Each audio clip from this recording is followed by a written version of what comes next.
మేము డైలీ ఈ కన్సల్ట్లో మా ఏరియాలో ఉన్నటువంటి షాప్స్ అన్నిటి మీద రైడ్ చేయడం జరుగుతుంది.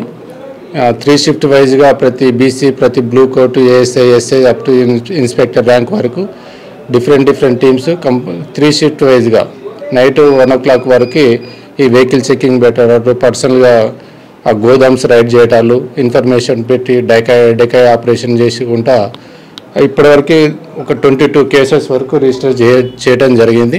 ఒక 25 మెంబర్స్ని అరెస్ట్ చేసి లీగల్ ప్రాసెస్ చేయడం జరిగింది.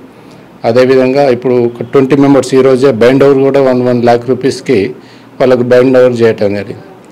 ఈ బైండ్ ఓవర్లో ఉన్నటువంటి వ్యక్తులు మళ్ళీ కేసెస్లో ఇన్వాల్వ్ అయితే మాత్రం 1 lakh రూపీస్ పేమెంట్ చేయాలి. సెకండ్ టైం మళ్ళీ రిపీటెడ్ అయితే మాత్రం ఎగ్జిక్యూటివ్ మ్యాజిస్ట్రేట్ ఆదేశాల మేరకు 6 months వరకు కూడా జైలు శిక్ష పడే అవకాశం ఉంటుంది. అదేవిధంగా ఎన్విరాన్మెంట్ యాక్ట్, బిఎన్ఎస్ యాక్ట్ ప్రకారం కూడా ఎఫ్ఐఆర్లు రిజిస్ట్రేషన్ జరుగుతున్నాయి. అంతా జరుగుతుంది. ఇప్పటివరకు అయితే ఒక 25 మెంబర్స్ని అరెస్ట్ చేయడం జరిగింది.